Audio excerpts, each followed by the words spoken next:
कहानी की शुरुआत होती है एक कीमती गाड़ी से जो पहाड़ों से होती हुई जा रही थी। उसमें हेनरी नाम का एक अधेड़ उम्र का आदमी था और शादी का जोड़ा पहने एलिजाबेथ नाम की एक जवान और खूबसूरत लड़की। वो अपनी जिंदगी की सभी मुश्किलों से दूर अपने पति के साथ एक हसीन दुनिया बसाने का सपना देख रही थी। इसके बाद हम एक आलीशान घर देखते हैं जो पहाड़ों के बीचों बीच बना हुआ था। घर में घुसने पर उनकी मुलाकात घर की नौकरानी क्लेयर और ओलिवर नाम के एक लड़के से हुई। तब उसे पता चला कि ओलिवर अंधा है। खैर, इतना सुंदर घर देखकर एलिजाबेथ की खुशी का तो ठिकाना ही नहीं था। फिर रात को उन्होंने लजीज खाना खाया और फिर एक साथ कुछ प्यार भरे लम्हे बिताए। अगली सुबह हेनरी ने एलिजाबेथ को पूरा घर दिखाया जहाँ जगह जगह पर बेशकीमती पेंटिंग्स थी। फिर उसने देखा कि सभी दरवाजों पर बायोमेट्रिक लॉक्स लगे थे। तब एलिजाबेथ की नजर एक सफेद दरवाजे पर पड़ी और उसने हेनरी से पूछा कि यहाँ क्या है। तो हेनरी ने उसे भूलकर भी इस कमरे में ना जाने को कहा। इस पर एलिजाबेथ ने जवाब दिया कि चाहूं तो भी नहीं जा सकती, वैसे भी सारे दरवाजे तुम्हारे फिंगरप्रिंट से खुलते हैं। जिस पर हेनरी ने जवाब दिया कि चिढ़ने की जरूरत नहीं है, तुम्हारे फिंगरप्रिंट से भी खुलेंगे। अगली सुबह हेनरी को किसी काम से बाहर जाना पड़ा।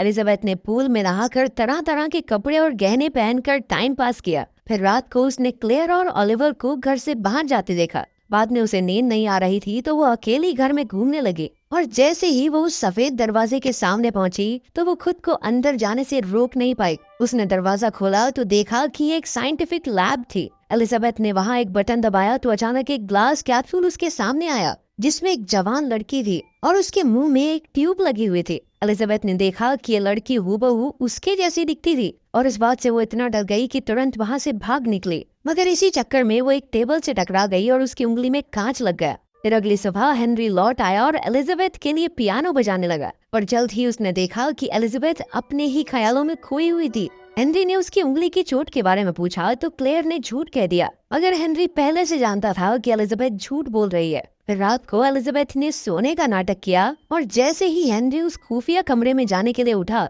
तो वो भी चुपचाप उसका पीछा करने लगी। पर अचानक हेनरी अंधेरे से बाहर निकला और एलिजाबेथ पर गुस्सा करने लगा। एलिजाबेथ ने अपनी सफाई में कहा कि उसने कुछ भी गलत नहीं देखा, मगर हेनरी ने उसकी एक न सुनी। वो एलिजाबेथ को मारने दौड़ा तो एलिजाबेथ ने भागने की कोशिश की, मगर सभी दरवाजे लॉक हो चुके थे। अभी अचानक हेनरी ने उसका पैर खींचकर चाकू से उसका काम तमाम कर दिया। इसके बाद हम देखते हैं कि हेनरी, क्लेयर और ओलिवर ने मिलकर लॉन में एक गड्ढा खोदा और एलिजाबेथ की लाश दफना दी। इसके ठीक 6 हफ्ते बाद हेनरी एलिजाबेथ की एक नई क्लोन से शादी करके उसे घर ले आया। एक बार फिर से वही बातें हुई और हेनरी ने उसे खुफिया कमरे में जाने से मना किया। एलिजाबेथ मान गई और दोनों एक साथ खुशी खुशी रहने लगे। वहीं क्लेयर अंधेरे में छुप कर उन्हें देख रही थी। खैर, बाद में एलिजाबेथ को नींद नहीं आ रही थी, इसीलिए वो बाहर आ गई और उसे किचन में क्लेयर दिखी। दोनों में बातचीत शुरू हुई और एलिजाबेथ उससे अलग अलग सवाल पूछने लगी। तब शायद क्लेयर ने एलिजाबेथ को हेनरी से सावधान करने की कोशिश की, मगर तभी हेनरी वहां आ गया और उसे वापस बेडरूम में ले गया। अगली सुबह हेनरी किसी काम से चला गया तो एलिजाबेथ घर में घूम रही थी।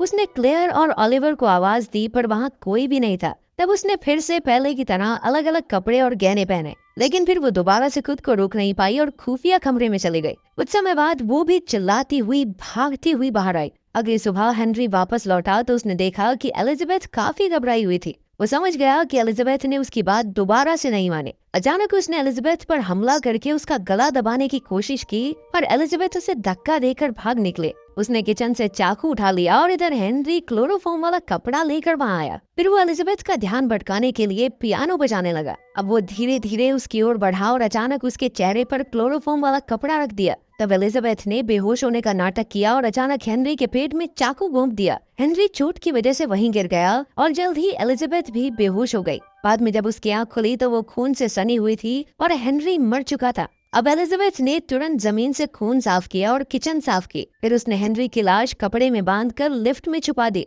और अपने खूनी कपड़े जला डाले। इसके बाद उसने इमरजेंसी को फोन किया, मगर उसे ये नहीं मालूम था कि वो है कहाँ। मगर एलिजाबेथ को जिंदा देखकर क्लेयर और ओलिवर के तो होश ही उड़े हुए थे। क्लेयर समझ गई थी कि एलिजाबेथ के जिंदा होने का मतलब हेनरी मर चुका है। अभी अचानक उसे किचन में हार्ट अटैक आ गया। उसने तुरंत एम्बुलेंस को फोन किया और एम्बुलेंस उसे हॉस्पिटल ले गई। अब एलिजाबेथ भी घर से भागने की फिराक में थी, मगर ओलिवर ने उसे रोककर कहा कि वो जानता है हेनरी मर चुका है। एलिजाबेथ ने घबराते हुए कहा कि ये मैंने जानबूझकर नहीं किया, सिर्फ अपनी जान बचाने के लिए मारना पड़ा मुझे। जिस पर ओलिवर ने कहा कि वो भी हेनरी को पसंद नहीं करता था, इसीलिए वो लाश ठिकाने लगाने में उसकी मदद करेगा। फिर एलिजाबेथ ने उससे पूछा कि मैं कौन हूँ। तब ओलिवर ने बताया कि हेनरी ने अपनी पत्नी एलिजाबेथ के 6 क्लोन्स बनाए थे और वो एलिजाबेथ नंबर 5 है। ये सुनकर एलिजाबेथ के होश उड़ गए और उसे कुछ भी समझ नहीं आ रहा था। ओलिवर ने उसे सारे पैसे लेकर यहाँ से दूर भाग जाने को कहा। फिर एलिजाबेथ अपने कमरे में सामान बांध रही थी तो ओलिवर क्लेयर की डायरी लेकर वहाँ आया। उसने एलिजाबेथ से डायरी पढ़ने को कहा और फिर बातों बातों में बाहर का दरवाजा बंद करके चला गया। एलिजाबेथ को कुछ समझ नहीं आ रहा था और वो बार बार दरवाजा खोलने को कहने लगी, पर ओलिवर ने उसकी एक न सुनी। तब एलिजाबेथ उदास होकर क्लेयर की डायरी पढ़ने लगी। उसे पता चला कि क्लेयर एक बेहतरीन जेनेटिक साइंटिस्ट थी और हेनरी ने क्लेयर को अपने साथ काम करने के लिए बुलाया था। मगर जब उसे पता चला कि उसे क्या करना होगा तो उसका खून सूख गया। हेनरी ने उसे बताया कि उसकी पत्नी एलिजाबेथ ओलिवर को जन्म देते समय एक जानलेवा बीमारी के चलते मर गई थी। इससे हेनरी को इतना गहरा सदमा लगा कि उसने एलिजाबेथ के जीन्स निकाल कर उसके 6 क्लोन्स बना दिए, मगर बदकिस्मती से उन सब में भी उसी बीमारी के सेल्स पनप रहे थे। फिर हेनरी ने कैप्सूल्स खरीद कर क्लोन्स को उसमें रखा। जब क्लेयर वहां आई तो सिर्फ 4 क्लोन्स बचे थे। अब क्लेयर ने काफी लंबे समय तक उन जीन्स पर रिसर्च की। इधर हेनरी ने संगीत और बाकी यादें इन क्लोन्स के अंदर भरने की कोशिश की ताकि उनकी याददाश्त बनाई जा सके। वहीं क्लेयर ने जीन्स मॉडिफाई करके बीमारी के जीन्स को खत्म कर दिया था। फिर हेनरी ने पहली क्लोन को बाहर निकाला, लेकिन उसे असल जिंदगी का कोई अनुभव नहीं था और इसी वजह से उसके दिमाग में बड़ी अजीबोगरीब चीजें चलती रहती थी। फिर एक दिन इस सबसे परेशान होकर वो घर से भाग निकली, मगर रास्ते में पुलिस ने उसे देख लिया और पुलिस उसे वापस घर ले आई। तब हेनरी ने पुलिस से कहा कि एलिजाबेथ की दिमागी हालत ठीक नहीं है और पुलिस उसे वहां छोड़कर चली गई। वर्तमान समय में 5वीं एलिजाबेथ डायरी में ये सब पढ़ रही थी कि तभी अचानक ओलिवर खाना लेकर आया। उसे देखते ही एलिजाबेथ उस पर कूद पड़ी और दरवाजा खोलने का कोड मांगा। ओलिवर ने उसे कोड दिया तो वो बाहर चली गई और ओलिवर लैब में पहुंचा। थोड़ी देर बाद जब एलिजाबेथ लैब में पहुंची तो उसने देखा कि ओलिवर छठी एलिजाबेथ पर काम कर रहा था। उसने 5वीं एलिजाबेथ को छठी एलिजाबेथ का सर पकड़ने को कहा। जब एलिजाबेथ ने ऐसा किया तो अचानक ओलिवर ने उसे इंजेक्शन देकर बेहोश कर दिया। तब एलिजाबेथ ने बेहोशी की हालत में सपना देखा जहां उसे अपनी सभी क्लोन्स की जिंदगी दिखाई दी। बाद में उसकी आंख खुली तो वो बिस्तर पर जंजीरों से बंधी हुई थी। अब वो हताश होकर फिर से क्लेयर की डायरी पढ़ने लगी। उसने पढ़ा कि क्लेयर की रिसर्च जारी थी पर 1 हफ्ते में ही पहली क्लोन मर गई। हालांकि क्लेयर ने बीमारी के जीन्स खत्म कर दिए थे, इसीलिए उसे समझ नहीं आया कि ऐसा हुआ क्यों। अब हेनरी को काफी गहरा सदमा लगा क्योंकि उसने अपनी जिंदगी के कई साल इस रिसर्च को दिए थे। इसके बाद हेनरी और क्लेयर एक दूसरे के करीब आ गए। तभी एलिजाबेथ के कमरे में ओलिवर आ गया और उसने पूछा कि क्या क्लेयर ने उसके बारे में कुछ लिखा है। एलिजाबेथ ने उसे बताया कि तीसरी क्लोन की मौत के बाद हेनरी और क्लेयर का अफेयर शुरू हो गया था। तब ओलिवर ने उसे बताया कि बचपन में उसे एलिजाबेथ बहुत अच्छी लगती थी क्योंकि उसने आज तक इतनी सुंदर लड़की नहीं देखी थी। तब हमें पता चलता है कि ओलिवर शुरुआत से अंधा नहीं था। फिर एक रात ओलिवर ने हेनरी और एलिजाबेथ को किस करते हुए देख लिया और तब हेनरी ने गुस्से में ओलिवर को अंधा कर दिया था। ये बताकर ओलिवर बाहर चला गया। तब एलिजाबेथ ने डायरी में पढ़ा कि क्लेयर ने हेनरी से रिश्ता तोड़ दिया क्योंकि एलिजाबेथ के क्लोन्स के साथ मुकाबला करना उसके बस की बात नहीं थी।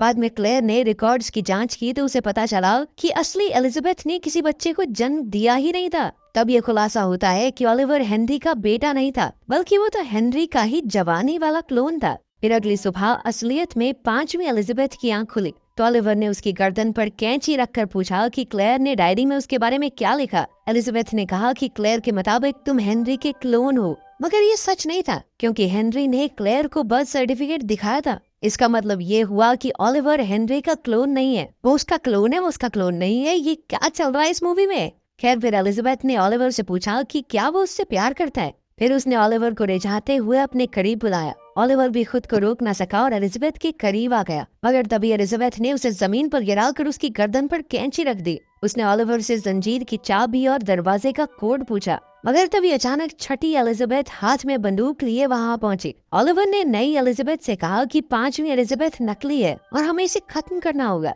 लेकिन 5वीं एलिजाबेथ ने कहा कि ये सच नहीं है। उन दोनों को यहाँ पर जबरदस्ती कैद करके रखा गया है, लेकिन छठी एलिजाबेथ गोली चलाने को तैयार थी। पांचवी एलिजाबेथ ने तुरंत ओलिवर को अपने सामने खड़ा कर दिया और जैसे ही छठी एलिजाबेथ ने गोली चलाई तो वो सीधा ओलिवर को जा लगी, जिससे उसकी मौके पर ही मौत हो गई। लेकिन इससे पांचवी एलिजाबेथ भी जख्मी हो गई थी। फिर वो तो मौका देखकर भाग गई और छठी एलिजाबेथ ओलिवर के लिए रोने लगी। उधर नंबर 5 के दिमाग में सारी पुरानी एलिजाबेथ की जिंदगी की याददाश्त घूमने लगी। तभी अचानक गोली की आवाज सुनाई दी और हम देखते हैं कि छठी एलिजाबेथ ने पांचवी एलिजाबेथ को गोली मार दी थी। अपने आखिरी पलों में नंबर 5 को अपना ही चेहरा अपने करीब आता दिखाई दिया। फिर अगली सुबह छठी एलिजाबेथ ने क्लेयर की डायरी पढ़ी। उसके मुताबिक हेनरी ने अपनी सारी संपत्ति क्लेयर के नाम कर दी थी ताकि वो अपनी रिसर्च जारी रख सके। फिर सच सामने आया कि असली एलिजाबेथ बच्चे को जन्म देते समय नहीं बल्कि गलती से हेनरी के हाथों ही मरी थी। उसे मारने के बाद हेनरी ने उसके क्लोन्स बनाए, पर सच तो ये था कि उसे अब भी एलिजाबेथ को मारने में ही मजा आता था। हेनरी जानता था कि ये क्लोन्स असली एलिजाबेथ नहीं है, इसीलिए उन्हें मारकर उसे यकीन होता कि वो असली हैं। ये सब पढ़ने के बाद छठी एलिजाबेथ ने देखा कि क्लेयर वापस आ गई है। उनकी मुलाकात हुई और एलिजाबेथ सब कुछ क्लेयर के लिए छोड़कर चली आई, क्योंकि उसे अपने लिए कोई परेशानी नहीं चाहिए थी। आखिरकार एलिजाबेथ जिंदगी की एक नई शुरुआत करने के लिए अपने रास्ते पर निकल पड़ी। तो कैसी लगी आपको ये अजीबोगरीब कहानी, कमेंट्स में जरूर बताना। मिलते हैं अगली वीडियो।